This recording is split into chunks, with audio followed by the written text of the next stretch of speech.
Good morning students. कल के lecture में हमने भारतीय संघ व्यवस्था इंडियन फेडरल सिस्टम के स्वरूप को, उसके अप्रोचेस जो थी, उसके मीनिंग और उसके जो कैरेक्टरिस्टिक्स हैं उसको समझने का प्रयास किया था। भारतीय संघीय व्यवस्था व्यवहार में किस तरह से कार्य करती है उसको जानने की कोशिश की थी।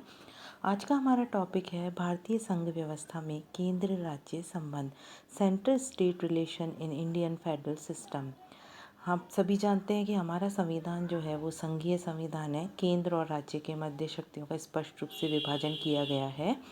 संघीय संविधान जो है वो राष्ट्रीय प्रभुता और राज्य संप्रभुता के दावों के बीच में, जो ऊपर की दृष्टि से हमें विरोधी जान पड़ते हैं, वास्तव में वो उसमें के बीच में कोऑर्डिनेशन या सामंजस्य पैदा करने का प्रयत्न करता है। संविधान के जो अंतरंग में कुछ ऐसे उपबंध हैं जो सामंजस्य के तौर तरीकों पर प्रकाश डालते हैं। केंद्र और राज्य सरकारों के बीच जो सामंजस्यपूर्ण संबंधों की स्थापना करने वाली संघ प्रणाली को सहयोगी संघवाद की संज्ञा दी जाती है। इस व्यवस्था में संघीय सरकार शक्तिशाली तो होती है, किंतु राज्य सरकारें भी अपने क्षेत्रों में कमजोर नहीं होती।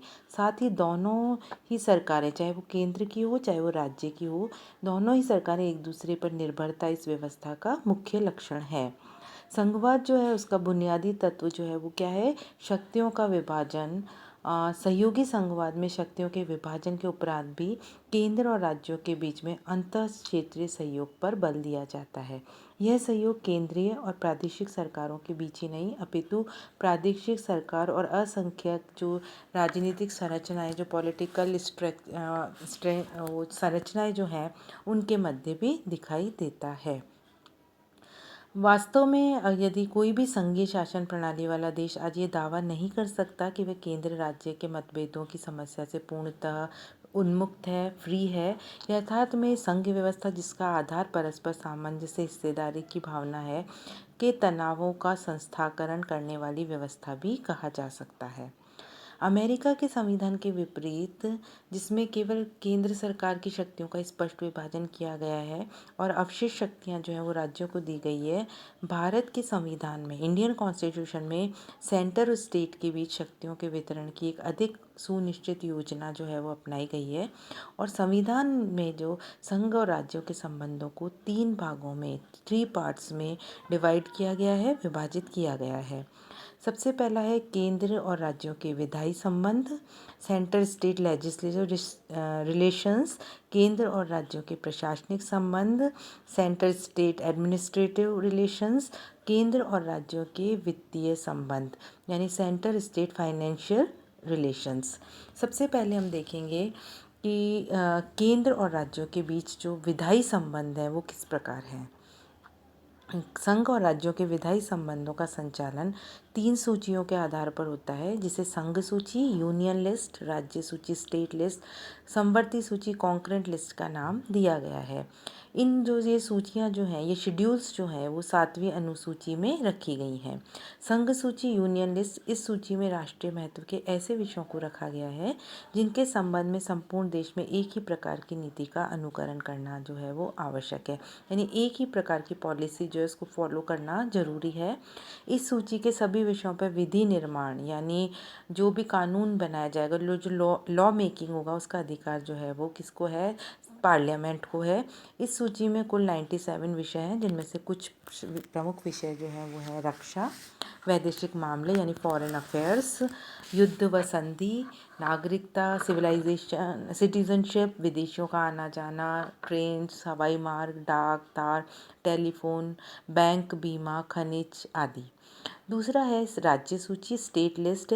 इस सूची में साधारणतः वह विषय रखे गए हैं जो क्षेत्रीय महत्व के हैं।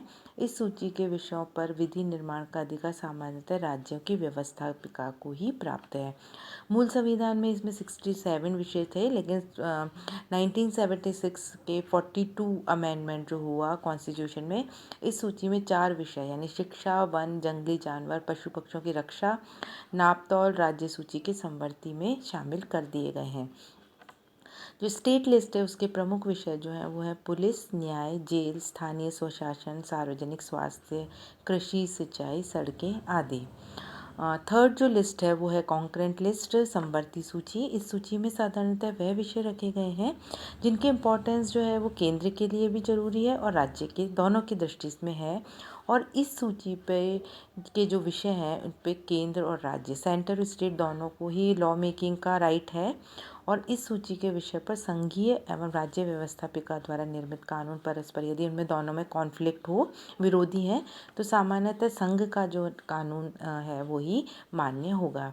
इस सूची में 47 विषय हैं, 47 सब्जेक्ट्स हैं, जिनमें कुछ जो हैं वो प्रमुख इस प्रकार हैं: विवाह निवारक निरोध, विवाह विच्छेद, दत्तक, उत्तराधिकार, श्रमिक संघ, सामाजिक सुरक्षा, सामाजिक बीमा, पुनर्वास, पुरातत्व आदि जो है वो इसके मुख्य विषय हैं।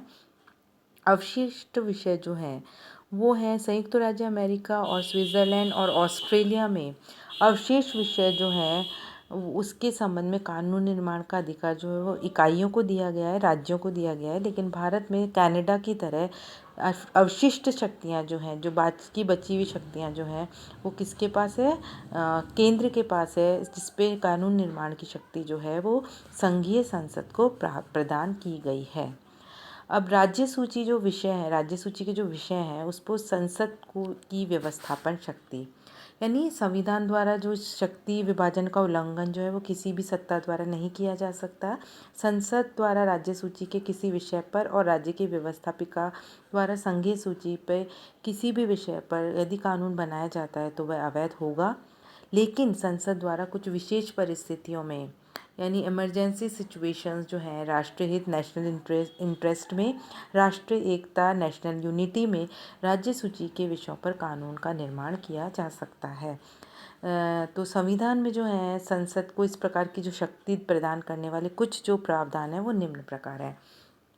राज्य सूची का विषय राष्ट्रीय महत्व का होने पर, यानी आर्टिकल 249 के अनुसार यदि राज्यसभा अपने 2/3 बहुमत से ये प्रस्ताव स्वीकार कर ले कि राज्य सूची में निहित कोई भी विषय राष्ट्रीय महत्व का है तो संसद को उस पर कानून निर्माण का अधिकार प्राप्त हो जाता है।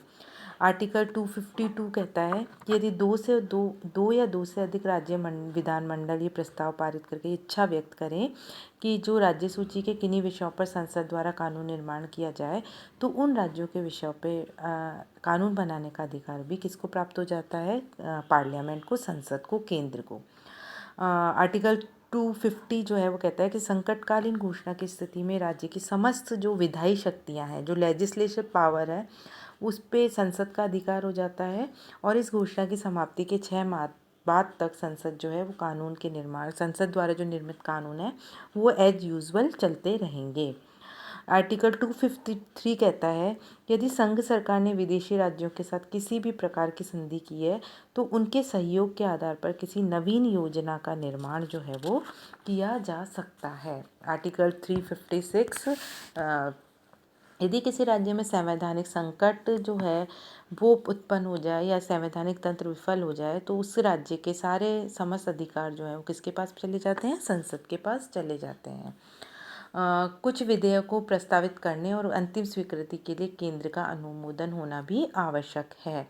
यानी संसद द्वारा राज्य सूची के विषयों पर कानून का निर्माण किया जा सकता है। इसके अतिरिक्त राज्य व्यवस्थापिकाएं जो हैं वो राज्य सूची के विषयों पर कानून निर्माण की शक्ति जो है उनकी सीमित है। आर्टिकल 304 के अनुसार कुछ विधेयक ऐसे हैं जिस पर राज्य विधानमंडल में प्रस्तावित किए जाने के पूर्व राष्ट्रपति की पूर्व स्वीकृति जो है वो आवश्यक है। उदाहरण के लिए वह विधेयक जिनके द्वारा सार्वजनिक हित की दृष्टि से उस राज्य के अंदर या बाहर कोई प्रतिबंध लगाए जाने हों।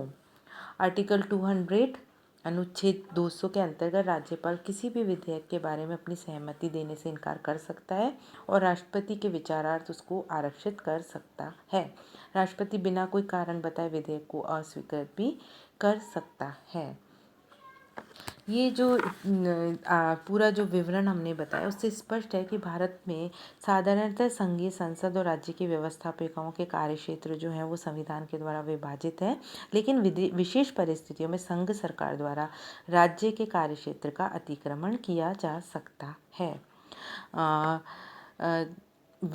जो राज्य सूची में जो दिए गए विषय हैं वो चाहे कितने महत्वपूर्ण, कितने संदिग्ध और कितने अस्पष्ट हैं, इस पर जो है वो निर्भर करता है कि केंद्र जो है वो कैसे राज्य की शक्तियों पर अतिक्रमण करता है।